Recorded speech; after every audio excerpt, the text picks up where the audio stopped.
반갑습니다. 메가스테이 사회 윤재준입니다. 정말 오랜만입니다. 게스트로 돌아왔어요.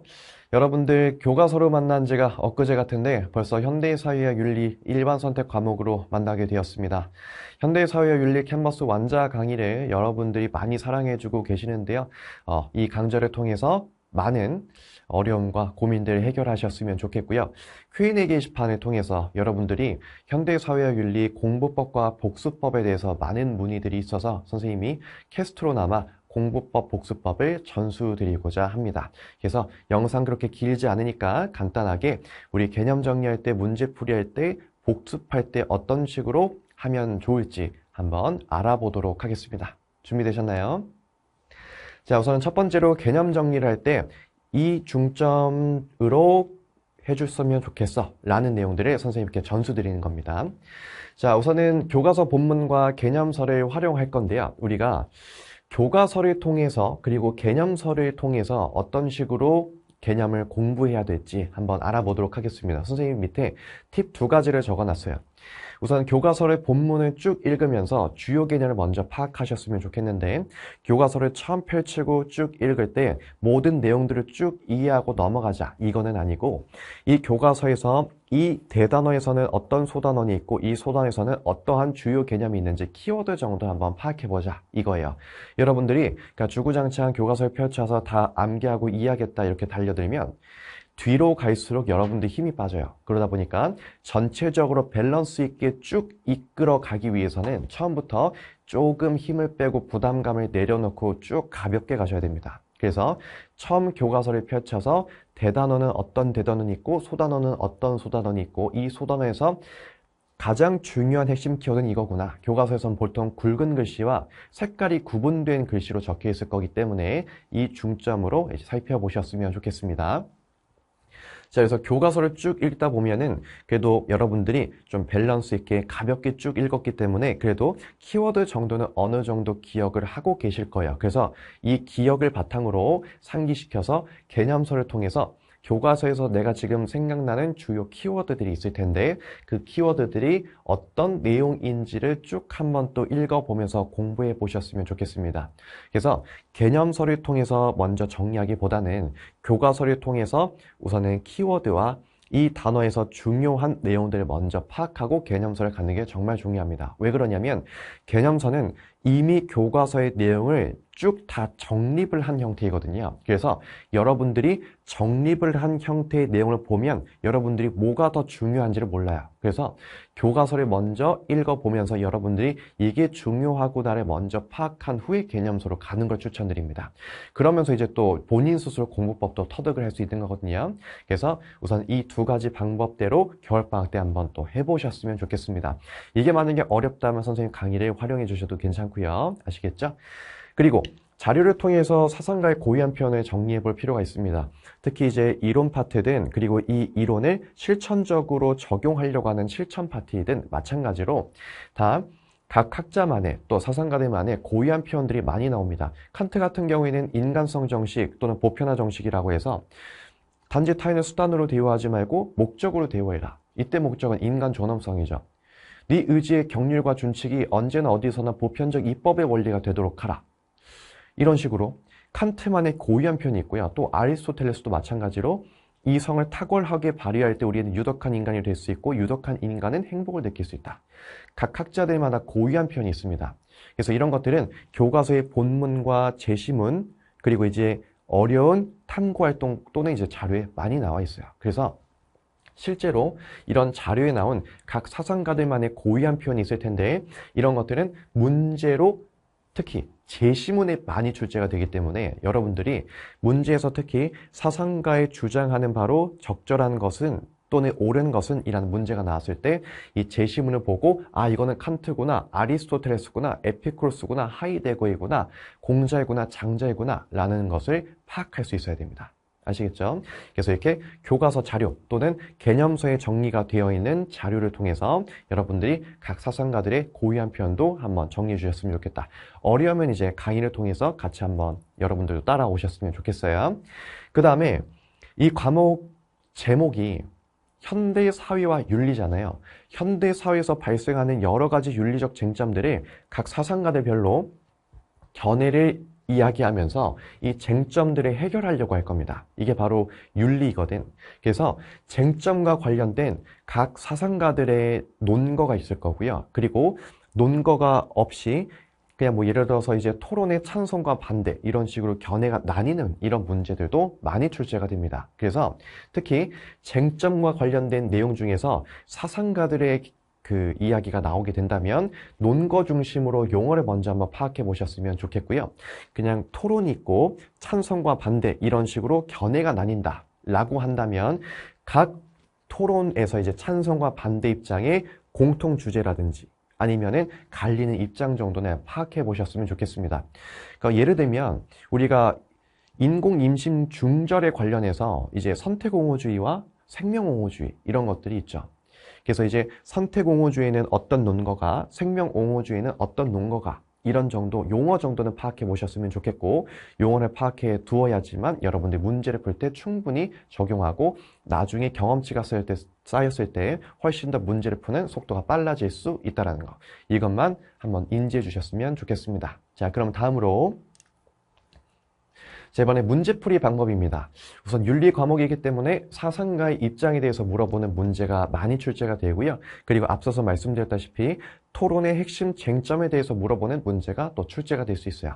그래서 첫 번째 케이스로 만약에 사상가의 입장에 대해서 물어보는 문제가 출제된다면 이렇게 제시문의 사상가만의 고유한 표현이 나왔는지 한번 체크해 보세요. 칸트의 인간성 정식, 보편화 정식, 또는 이제 에피쿠로스의 원자론적 유물론, 아리스토텔레스의 행복론 이런 식으로 제시문의 사상가의 고유한 표현이 먼저 나왔는지를 체크를 하셔야 되고 왜 그러냐면 사상가의 입장에 대해서 옳게 설명한 것은 이라고 하면 선지 같은 경우는 반드시 사상가를 찾아야지만 풀 수 있도록 나오게 되어 있어요. 출제 요도가. 그래서 고유한 표현 반드시 체크하셔야 되고요. 그리고 여러분들이 문제를 많이 풀다 보면 계속 새로운 표현들을 만나게 될 거예요. 그래서 처음 보는 추상적인 표현이 있다면 교과서와 개념서에 거의 대부분 쓰여 있을 가능성이 높은데 교과서와 개념서에서 다시 한번 확인했으면 좋겠고 최근 데이터 같은 경우에는 선생님 강의를 통해서도 다 전수를 드리고 있기 때문에 여러분들이 처음 보는 추상적인 표현이 있는데 교과서의 개념서를 봐도 없어요. 그러면 강의를 통해서도 한번 활용해 보셨으면 좋겠습니다. 자, 그리고 이거는 선생님이 문제풀이에서 이제 윤리 과목의 이제 키포인트로 찝는 건데요. 오답 선지를 특히 이제 윤리 과목에서 배치를 할 때 정답 선지를 제외하고 보통 이상한 내용을 껴두거나 이때 이상한 내용이라는 건 짬뽕된 선지예요. 밑에서 설명드릴게요. 그리고 다른 사상가의 주장들을 가끔 이렇게 껴둡니다. 이런 식으로 오답 선지를 배치하거든.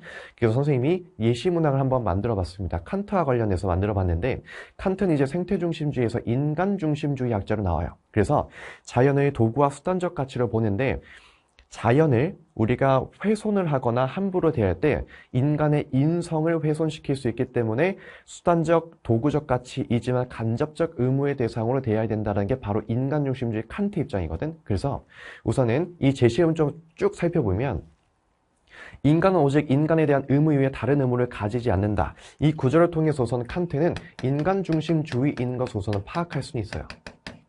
그리고 우리가 쭉 교과서와 개념서를 통해서 공부를 한다면 이 칸트는 인간중심주의라는 것도 다 공부를 해 두셨을 겁니다. 그래서 이거를 바탕으로 우선은 칸트와 관련된 이제 인간중심주의를 물어보는 선지가 출제될 수 있지만 여기에서 끝내지 않겠죠. 훨씬 더 문제를 어렵게 출제하겠죠. 그래서 뒤를 한번 또 읽어볼게요. 비록 무생물이라 할지라도 자연 안에 있는 아름다운 대상을 파괴해 버리려는 성향은 자기 자신에 대한 인간의 의무와 대립한다라고 돼 있어요. 그래서 아름다운 대상, 즉 자연을 파괴하는 것은 자기 자신에 대한 인간의 의무와 대립한다라고 되어 있습니다. 칸트는 존엄성을 가장 중시하는 학자이기 때문에 인간에 대한 직접적인 의무에 대해서 주장을 하는데 자연을 파괴하는 것도 인간성, 인성 자체를 훼손할 수 있어서 자연 자체를 뭐라고 바라본다? 간접적 의무의 대상으로 바라본다. 그래서 이런 것도 이제 출제 의도로 잡히고 선지에서 반드시 물어볼 거야. 그런데 오답 선지 같은 경우에는 어떤 식으로 배치가 된다? 이상한 내용과 또 이제 다른 사상가의 주장이 나온다. 우선 정답은 3번 이렇게 나오거든요. 도덕적 지위를 갖지 않는 대상은 이제 인간에 제한 나머지 자연들이겠죠. 동물, 식물, 무생물. 그런데 이러한 대상들에게도 인간성을 훼손시키지 않도록 간접적 의무를 지녀야 된다는 게 칸트 입장이었습니다. 이런 내용들을 통해서 우선 3번을 정답 선지로 뽑을 수 있는데 우선 1번과 2번 선지 한번 볼게요. 1번, 자연법에 따라 인간이 동식물을 이용하는 것은 신의 섭리이다. 이거는 이제 토마스 아퀴나스의 입장이죠. 영원법을 바탕으로 신의 명령을 인간 이성으로 파악할 수 있는 것, 이게 바로 이제 자연법입니다. 그래서 이렇게 아퀴나스 입장인, 즉 이렇게 다른 사상가의 주장이 오답 선지로 나오고요. 그 다음 2번 선지, 이분법적 세계관이라는 말을 통해서 우선은 인간 중심주의일 수 있겠구나 라는 건 알 수 있고, 조금 더 깊이 들어가 보자면 이거는 이제 근대 철학자 데카르트의 표현이긴 합니다. 근데 뒤에 또 읽어보면 자연에 존재하는 모든 존재는 내재적 가치를 지닌다고 있어요. 이건 뭐죠? 인간 중심주의에 대한 입장이 아니죠. 이런 식으로 짬뽕된 이상한 내용의 선지가 이제 오답 선지로 배치된다라는 겁니다. 그래서 이런 식으로 이분법적 세계관, 이거 인간 중심주의인데? 라고 해서 키워드만 보고 틀리는 그런 경우도 많이 발생하고 있기 때문에 여러분들도 꼼꼼하게 그 학자의 고유한 표현을 정리해야 된다라는 거 선생님 여기서 한번 강조 드릴게요. 아시겠죠? 자, 그 다음에 두 번째 사례입니다. 이 과목의 제목이 현대사회와 윤리라고 했습니다. 그래서 현대사회에서 발생하는 윤리적 딜레마와 관련해서 찬성과 반대 이런 식으로 토론이 많이 나오는데요. 문제 유형으로. 그래서 다음 토론의 핵심 쟁점으로 라고 해서 이제 문제가 나올 때가 있습니다. 그래서 이런 것들은 당연히 독해 능력이 요구가 되는데요. 여러분들 문제를 많이 풀다 보면 가끔 매너리즘에 빠질 때가 있어요. 부정적인 사고에서 계속 벗어나오지 못할 때가 있거든. 그러다 보니까 문제를 잘못 읽어서 틀리는 경우도 많아지고요. 그러다 보니까 이런 매너리즘에 주의만 해주셨으면 좋겠고, 문제를 많이 푸는 건 괜찮지만 잠시 쉬어가는 것도 괜찮아요. 알겠지? 그 다음에 서로 동의하는 입장을 주고받아도 반대되는 입장에 대해서 주장한다라고 적어놨는데 문제 유형이 그렇습니다. 특히 이렇게 토론의 핵심의 쟁점과 관련된 문제가 출제될 때는 보통 이렇게 두 명의 등장인물이 나와요. 그래서 이제 갑과 을이 계속 이렇게 이야기를 주고받는데 처음에는 어떤 식으로 대화가 흘러가냐면 갑과 을이 하나의 주제에 대해서 동의하는 입장을 갖고 있어요. 그런데 을이 이제 갑에 대해서 반문을 갖기 시작합니다. 나는 이것도 동의하는데 근데 너가 이야기한 이 부분에 대해서는 나는 동의하지 않아 라고 하면서 서로 갈리는 입장이 나뉘기 시작합니다. 그래서 이렇게 토론의 핵심 쟁점이란 건 부딪히는 점이란 뜻입니다. 그래서 이런 부딪히는 점은 항상 제시문의 밑에 보면은 이렇게 접속사라든지 아니면 나는 반대한다 라는 표현으로 항상 나와 있어요. 그래서 이 문제를 풀 때 특히 이제 정답 선지 같은 걸 고르는 게 굉장히 중요할 텐데 정답 선지는 어떻게 되어 있냐면 이 토론의 공통 주제와 갈리는 입장 이런 식으로 두 개의 형태로 배치가 되어 있습니다. 그래서 선생님이 또 예시 문항과 답안을 가지고 왔습니다. 같이 한번 보고 넘어갈게요. 그래서 토론 핵심 쟁점과 관련된 문제가 출제될 때는 이런 식으로 출제가 됩니다. 제시문을 갖고 왔는데 우선은 남북한 통일에 대한 쟁점이에요. 이렇게 벌써 정답을 띄워놨지만 우선은 공통 주제는 남북한 통일입니다. 이거에 대해서 이제 갑과 을이 이야기를 나누고 있는 상황인 거야. 그래서 통일은 반드시 이루어야 하는 우리 민족의 과제입니다. 라고 하면서 쭉 이야기를 하고 있고요. 뒤에 보면은 북한의 식량 등을 지원해서 평화적인 분위기를 조성할 수 있어야 됩니다. 라고 이야기하고 있어요. 그래서 통일에 대해서 긍정하고 있고 그리고 필요하다라고 이야기를 하고 있고 북한에 지원을 해야 된다라고도 이야기를 하고 있어요. 그래서 을 보면 동의합니다라고 하고 있죠. 전쟁의 위협으로부터 벗어나기 위해서 통일을 이루기 위해 노력해야 됩니다. 그러면 갑과 을의 지금 현재 공통적으로 지금 동의하고 있는 부분은 통일이죠. 여기까지 됐어? 그러면 공통적으로 우선은 통일에 대해서 지금 주장하고 있기 때문에 우선 남북한 통일에 대해서 이렇게 정답 선지에서 문제 표현으로 나올 거고 그런데 뒤에 보면 뭐가 나오죠? 이렇게 하지만이라고 해서 접속사가 나오죠. 하지만 대북 지원에 대해서는 신중한 입장을 취해야 합니다 라고 하면서 갑과 이제 입장 차이가 갈리기 시작합니다. 그래서 갑은 계속 자기 입장을 피력하고 있어요. 대북 지원은 남북관계 개선에 긍정적인 영향을 미칠 수 있습니다. 그럼 또 을은 뭐라고 할까요? 대북 지원에 대해서 신중한 입장을 취해야 된다 하면서 갑을 반박했죠. 그럼 또 여기서 반박을 할 거야. 통일을 위해서라면 대북 지원이 아니라 사회문화적인 교류가 이루어져야 돼요. 라고 이렇게 주장을 할 거죠. 그치? 그래서 공통주제는 남북한 통일인데 이제 대북 지원과 관련해서 지금 쟁점이 갈리고 있으니까 이 두 개의 단어가 모두 들어가면 됩니다. 그래서 실제 정답은 이렇게 찾을 수 있겠죠. 남북한 통일을 위한 대북 지원이 필요한가? 갑은 필요하다, 을은 필요하지 않다. 이렇게 정답 선지가 대부분 이런 구절을 통해서 배치된다라는 거. 이것도 이제 꼭 알아두셨으면 좋겠습니다. 자, 그 다음에 여러분들이 궁금해하시는 이제 복습법에 대해서 좀 설명드리도록 하겠습니다. 우선은 단권할 수 있는 아주 얇은 노트를 준비해 주셨으면 좋겠어요. 두꺼운 노트를 준비를 하거나 아니면 줄이 좀 촘촘하거나 좁은 노트를 준비하다 보면은 여러분들이 대부분 안 쓰게 되어 있어요. 버리게 되어 있어. 아니면 이제 뭐 아이패드, 갤럭시 탭으로 넘어가요. 그래서 대부분 많이 우리가 이렇게 노트를 사더라도 끝까지 가지 못하고 포기하는 경우가 많기 때문에 여러분들이 단권화할 수 있다라는 이런 목표를 가지고 아주 얇은 노트 하나만 좀 준비를 해두셨으면 좋겠습니다. 그래서 얇은 노트를 준비해서 우선 이 두 가지를 중점으로 한번 정리해 보셨으면 좋겠어요. 첫 번째, 추상적으로 느껴지는 내용이 있을 거고요. 특히 이제 틀린 문제가 있겠죠. 그래서 이런 것들은 노트에다가 이제 정리할 건데, 특히 이제 추상적으로 느껴지는 내용 같은 경우에는 교과서로 다시 돌아가서 본문을 다시 한번 읽어보셨으면 좋겠습니다. 여러분들이 공부를 할 때 개념서라든지 아니면 이제 문제집에 정리가 잘 되어 있는 해설지에 많이 의존을 하거든요. 그래서 교과서를 잘 안 읽게 되는데 다시 교과서로 돌아가 보면 교과서에 거의 대부분 쓰여 있는 경우가 많아요.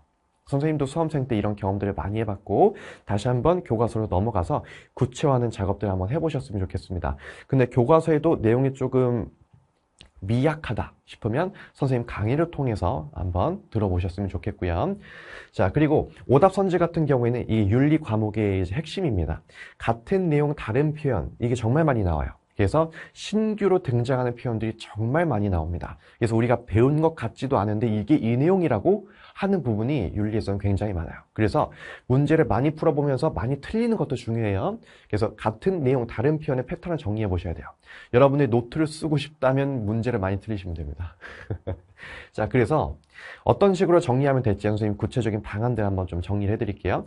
예를 들어서 메타윤리학과 관련해서 내가 문제를 틀렸어. 그러면 이런 식으로 메타윤리학의 표현들, 즉 이제 문제 선지들을 내가 틀린 선지들을 쭉 이런 식으로 정리를 하는 거예요. 그래서 옆에 일기장처럼 이렇게 날짜도 한번 적어주셨으면 좋겠어요. 그래서 이 노트를 내가 중간고사, 기말고사 보기 전에 한번 쭉 펼쳐보면 아, 내가 정말 겨울방학 때부터 열심히 차근차근히 공부해 왔구나 라고 하면서 자신감이 좀 생기거든요. 그렇기 때문에 이런 식으로 얇은 노트에 써서 단권한다는 목표로 하나의 이제 주제를 또 이렇게 선정을 했다면 각각 이렇게 내가 틀린 기출의 오답 선지들 그리고 날짜까지 정리해 보셨으면 좋겠습니다. 같은 내용의 다른 표현들 정말 많을 건데 하나의 주제에서 이런 내용들 여러분들 기출문제 풀면서 쭉 한번 정리해 보시면 여러분들만의 큰 자산이 되실 겁니다. 그 다음에 이제 번역된 표현이 같을 때 추가로 정리할 필요가 있어요. 예를 들어서 목적론이라는 단어는 고대 그리스 아리스토텔레스라는 학자도 쓰고요. 그 다음 생태윤리에서 폴 테일러라는 학자도 써요. 목적론적 삶의 중심, 센터 오브 라이프라는 표현을 쓰죠. 그래서 번역된 표현이 같을 때도 각 학자마다 어떤 내용을 이야기하고 있는지 이런 것들도 반드시 정리하셔야 됩니다. 왜냐하면 같은 표현으로 이렇게 번역이 되었는데 완전히 뜻이 다르거든요. 왜냐하면 다른 사람이 주장한 내용이다 보니까. 그래서 이것도 간략하게 한 2줄에서 3줄 정도만 한번 정리해 보셨으면 좋겠고, 근데 보통 이런 것들 선생님이 강의를 통해서 거의 대부분은 다 전달해 드릴 거예요. 자, 그리고 경험치를 많이 쌓는 것이 중요하다고 했습니다. 교과서도 괜찮고요. 개념서에 있는 자료도 괜찮고요. 그 다음에 문제집의 해설지도 괜찮으니까요. 윤리 같은 경우에는 많은 경험들을 해보시는 게 정말 중요합니다. 특히 이제 관심 있는 친구들은 뭐 저서 이런 것들도 사서 읽어보는 친구도 있더라고요. 그래서 뭐 마이클 샌델의 정의란 무엇인가 아니면 롤스의 정의론 이런 것들도 직접 사서 한번 읽어보시는 것도 추천드려요. 요즘 그냥 고등학생이 읽기 쉬운 정도로 이제 번역되어 있거나 아니면 좀 각색된 책들도 많이 나오니까 실제로 여러분들이 많은 경험들을 통해서 이런 현대사에서 발생하는 윤리적 쟁점들도 체화해 보셨으면 좋겠습니다.